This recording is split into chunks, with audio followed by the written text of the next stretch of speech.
आपणक परिवार केही सदस्य अत्यधिक मद्यपान करुछंती कि मद्यपान करदेइछंती एवं मद निशारू मुकुली पारुनाहांती कि किपरि छड़ाइबे मद निशा आ मद पीवा परे हेउथिबा हैंगओवर खसाइबाकू चाहुचंती कि तेबे आज आमे आपणकू एभली किछि घरोई चिकित्सा बाबदरे कहिबू जहा द्वारा निशा कमिजिबो। तेबे अत्यधिक मद पीवा द्वारा अनेक समय हैंगओवर बहुत समय धरी रही थाए।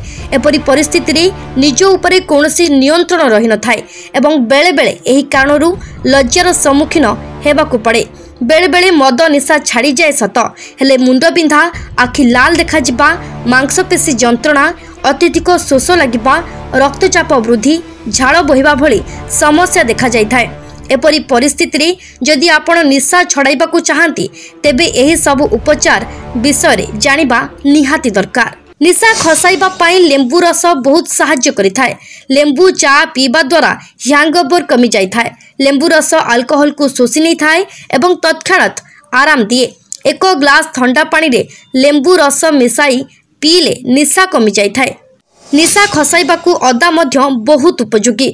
अदा अल्कोहल को भल भाबरे हजम करि थाए, जेउ कारणरू निशा खसी जाए। गरम पानी रे 3 ରୁ 4टी पुदीना पत्र मिसाई पीवा द्वारा निशा शेष हो जाय थाए। हैंगओवर मुक्ति पाइबा पाई पुदीना हेउछि सबुठारु सहज उपाय।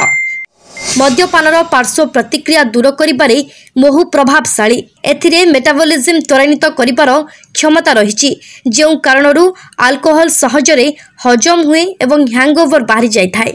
जदि आपण हैंगओवर मुक्ति पाइबाकू चाहुचंती तेबे फल मध्य खाई परिबे। स्वास्थ्य विशेषज्ञों अनुसार निशारू मुक्ति पाइबा पाई एप्पल एवं कदली बहुत साहाय्य करिथाए। कदली शेक रे महू मिसाई पीवा द्वारा हैंगओवर मुक्ति मध्य मिलिथाए।